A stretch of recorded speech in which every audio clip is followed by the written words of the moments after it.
شروع اللہ کے نام سے جو بڑا مہربان نہایت رحم والا ہے۔ طاسین، یہ قرآن اور کتاب روشن کی آیتیں ہیں، مومنوں کے لیے ہدایت اور بشارت ہے۔ وہ جو نماز پڑھتے اور زکوٰۃ دیتے اور آخرت کا یقین رکھتے ہیں۔ جو لوگ آخرت پر ایمان نہیں رکھتے، ہم نے ان کے اعمال ان کے لیے آراستہ کر دیے ہیں تو وہ سرگرداں ہو رہے ہیں۔ یہی لوگ ہیں جن کے لیے بڑا عذاب ہے اور وہ آخرت میں بھی بہت نقصان اٹھانے والے ہیں۔ اور تم کو قرآن خدائے حکیم و علیم کی طرف سے عطا کیا جاتا ہے۔ جب موسیٰ نے اپنے گھر والوں سے کہا کہ میں نے آگ دیکھی ہے، میں وہاں سے رستے کا پتہ لاتا ہوں یا سلگتا ہوا انگارہ تمہارے پاس لاتا ہوں تاکہ تم تاپو۔ جب موسیٰ اس کے پاس آئے تو ندا آئی کہ وہ جو آگ میں تجلی دکھاتا ہے بابرکت ہے، اور وہ جو آگ کے ارد گرد ہے، اور خدا جو تمام عالم کا پروردگار ہے پاک ہے۔ اے موسیٰ، میں ہی خدائے غالب و دانا ہوں، اور اپنی لاٹھی ڈال دو۔ جب اسے دیکھا تو اس طرح ہل رہی تھی گویا سانپ ہے، تو پیٹھ پھیر کر بھاگے اور پیچھے مڑ کر نہ دیکھا۔ حکم ہوا کہ موسیٰ ڈرو مت، ہمارے پاس پیغمبر ڈرا نہیں کرتے۔ ہاں، جس نے ظلم کیا پھر برائی کے بعد اسے نیکی سے بدل دیا تو میں بخشنے والا مہربان ہوں۔ اور اپنا ہاتھ اپنے گریبان میں ڈالو، بے عیب سفید نکلے گا، ان 2 معجزوں کے ساتھ جو 9 معجزوں میں داخل ہیں۔ فرعون اور اس کی قوم کے پاس جاؤ کہ وہ بد کردار لوگ ہیں۔ جب ان کے پاس ہماری روشن نشانیاں پہنچیں، کہنے لگے یہ صریح جادو ہے، اور بے انصافی اور غرور سے ان سے انکار کیا، لیکن ان کے دل ان کو مان چکے تھے۔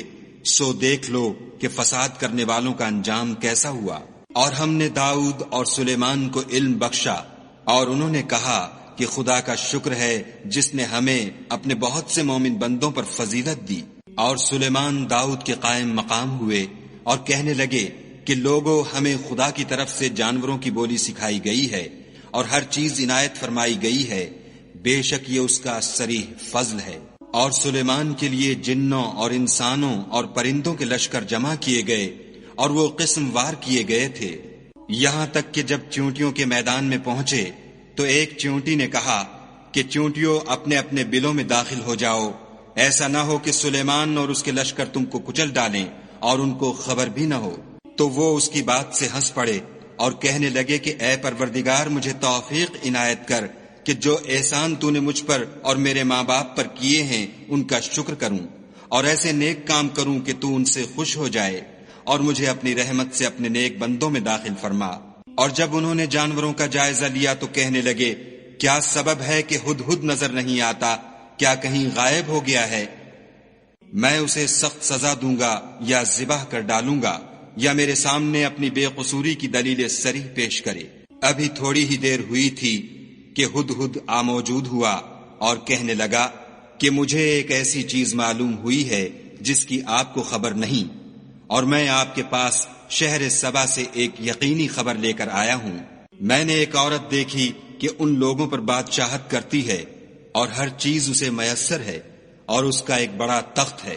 میں نے دیکھا کہ وہ اور اس کی قوم خدا کو چھوڑ کر آفتاب کو سجدہ کرتے ہیں، اور شیطان نے ان کے اعمال انہیں آراستہ کر دکھائے ہیں اور ان کو رستے سے روک رکھا ہے، پس وہ رستے پر نہیں آتے اور نہیں سمجھتے کہ خدا کو جو آسمانوں اور زمین میں چھپی چیزوں کو ظاہر کر دیتا اور تمہارے پوشیدہ اور ظاہر اعمال کو جانتا ہے، کیوں سجدہ نہ کریں؟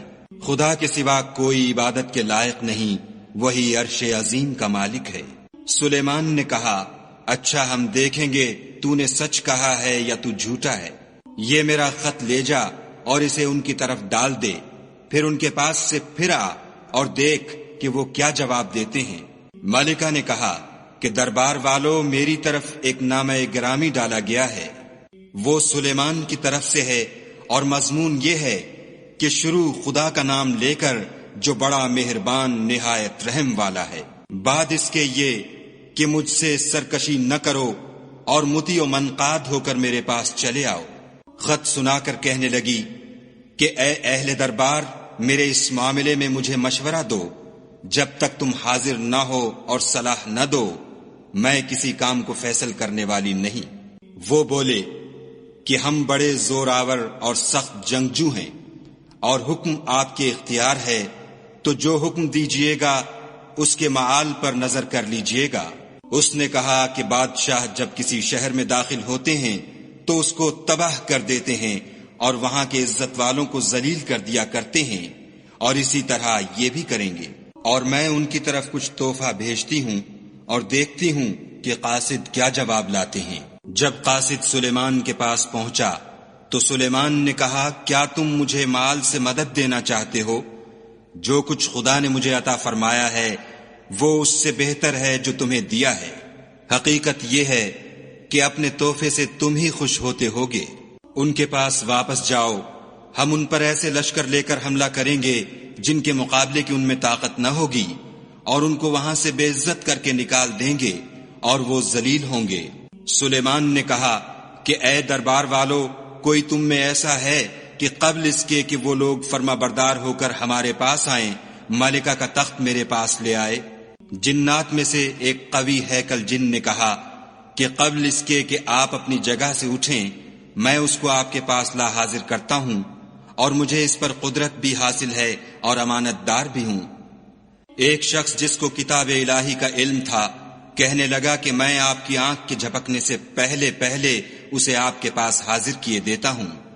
جب سلیمان نے تخت کو اپنے پاس رکھا ہوا دیکھا تو کہا کہ یہ میرے پروردگار کا فضل ہے تاکہ مجھے آزمائے کہ میں شکر کرتا ہوں یا کفران نعمت کرتا ہوں، اور جو شکر کرتا ہے تو اپنے ہی فائدے کے لیے شکر کرتا ہے، اور جو ناشکری کرتا ہے تو میرا پروردگار بے پرواہ اور کرم کرنے والا ہے۔ سلیمان نے کہا کہ مالکہ کے امتحان عقل کے لیے اس کے تخت کی صورت بدل دو، دیکھیں کہ وہ سوجھ بوجھ رکھتی ہے یا ان لوگوں میں سے ہے جو سوجھ نہیں رکھتے۔ جب وہ آ پہنچی تو پوچھا گیا کہ کیا آپ کا تخت بھی اسی طرح کا ہے؟ اس نے کہا کہ یہ تو گویا ہو بہو وہی ہے، اور ہم کو اس سے پہلے ہی سلیمان کی عظمت و شان کا علم ہو گیا تھا، اور ہم فرما بردار ہیں۔ اور وہ جو خدا کے سوا اور کی پرستش کرتی تھی سلیمان نے اس کو اس سے منع کیا، اس سے پہلے تو وہ کافروں میں سے تھی۔ پھر اس سے کہا گیا کہ محل میں چلیے۔ جب اس نے اس کے فرش کو دیکھا تو اسے پانی کا حوض سمجھا اور کپڑا اٹھا کر اپنی پنڈلیاں کھول دیں۔ سلیمان نے کہا یہ ایسا محل ہے جس کے نیچے بھی شیشے جڑے ہوئے ہیں۔ وہ بول اٹھی کہ پروردگار میں اپنے آپ پر ظلم کرتی رہی تھی، اور اب میں سلیمان کے ہاتھ پر خدائے رب العالمین پر ایمان لاتی ہوں۔ اور ہم نے سمود کی طرف ان کے بھائی صالح کو بھیجا کہ خدا کی عبادت کرو، تو وہ دو فریق ہو کر آپس میں جھگڑنے لگے۔ صالح نے کہا کہ اے قوم، تم بھلائی سے پہلے برائی کے لیے کیوں جلدی کرتے ہو، اور خدا سے بخشش کیوں نہیں مانگتے تاکہ تم پر رحم کیا جائے؟ وہ کہنے لگے کہ تم اور تمہارے ساتھی ہمارے لیے شگون بد ہیں۔ صالح نے کہا کہ تمہاری بدشگونی خدا کی طرف سے ہے، بلکہ تم ایسے لوگ ہو جن کی آزمائش کی جاتی ہے۔ اور شہر میں 9 شخص تھے جو ملک میں فساد کیا کرتے تھے اور اصلاح سے کام نہیں لیتے تھے۔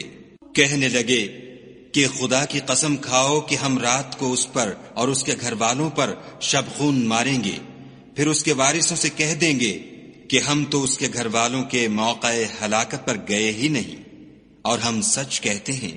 اور وہ ایک چال چلے اور ہم بھی ایک چال چلے، اور ان کو کچھ خبر نہ ہوئی۔ تو دیکھ لو کہ ان کی چال کا انجام کیسا ہوا۔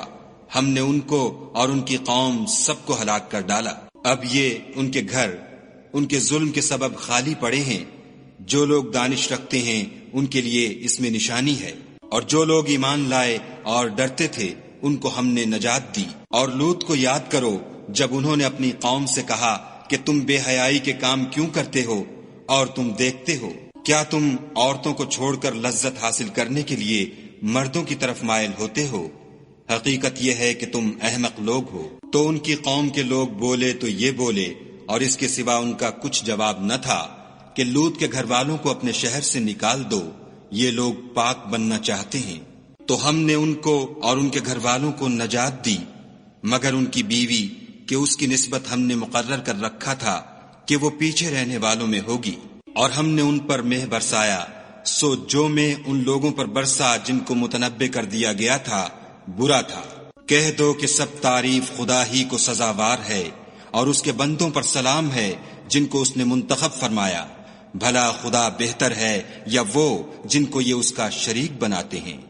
بھلا کس نے آسمانوں اور زمین کو پیدا کیا، اور کس نے تمہارے لیے آسمان سے پانی برسایا؟ ہم نے، پھر ہم نے اس سے سرسبز باغ اگائے۔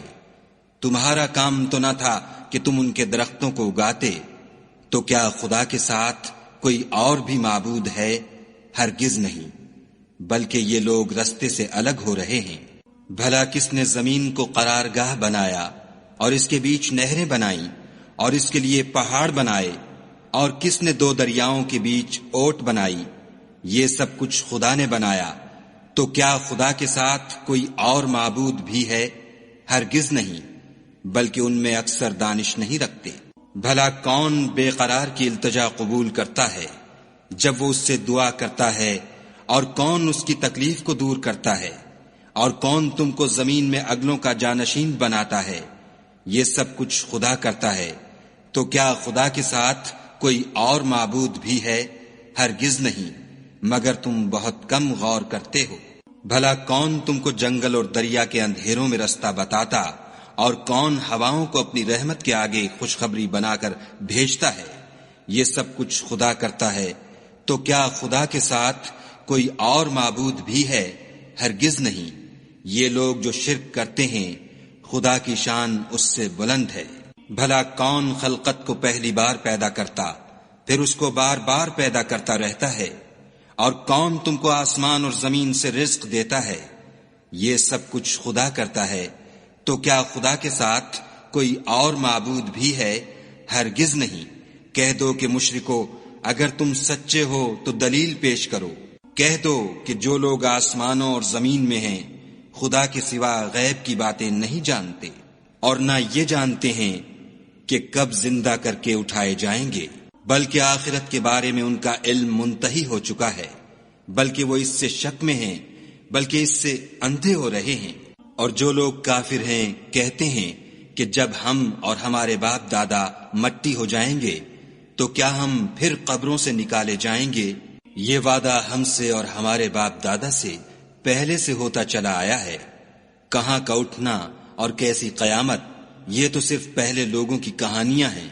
کہہ دو کہ ملک میں چلو پھرو، پھر دیکھو کہ گناہ گاروں کا انجام کیا ہوا، اور ان کے حال پر غم نہ کرنا، اور نہ ان چالوں سے جو یہ کر رہے ہیں تنگ دل ہونا، اور کہتے ہیں کہ اگر تم سچے ہو تو یہ وعدہ کب پورا ہوگا؟ کہہ دو کہ جس عذاب کے لیے تم جلدی کر رہے ہو شاید اس میں سے کچھ تمہارے نزدیک آ پہنچا ہو، اور تمہارا پروردگار تو لوگوں پر فضل کرنے والا ہے، لیکن ان میں سے اکثر شکر نہیں کرتے۔ اور جو باتیں ان کے سینوں میں پوشیدہ ہوتی ہیں اور جو کام وہ ظاہر کرتے ہیں، تمہارا پروردگار ان سب کو جانتا ہے۔ اور آسمانوں اور زمین میں کوئی پوشیدہ چیز نہیں ہے مگر وہ کتاب روشن میں لکھی ہوئی ہے۔ بے شک یہ قرآن بنی اسرائیل کے سامنے اکثر باتیں جن میں وہ اختلاف کرتے ہیں بیان کر دیتا ہے، اور بے شک یہ مومنوں کے لیے ہدایت اور رحمت ہے۔ تمہارا پروردگار قیامت کے روز ان میں اپنے حکم سے فیصلہ کر دے گا، اور وہ غالب اور علم والا ہے۔ تو خدا پر بھروسہ رکھو، تم تو حق صریح پر ہو۔ کچھ شک نہیں کہ تم مردوں کو بات نہیں سنا سکتے، اور نہ بہروں کو جبکہ وہ پیٹھ پھیر کر پھر جائیں آواز سنا سکتے ہو، اور نہ اندھوں کو گمراہی سے نکال کر رستہ دکھا سکتے ہو۔ تم تو انہی کو سنا سکتے ہو جو ہماری آیتوں پر ایمان لاتے ہیں اور وہ فرما بردار ہو جاتے ہیں۔ اور جب ان کے بارے میں عذاب کا وعدہ پورا ہوگا تو ہم ان کے لیے زمین میں سے ایک جانور نکالیں گے جو ان سے بیان کر دے گا، اس لیے کہ لوگ ہماری آیتوں پر ایمان نہیں لاتے تھے۔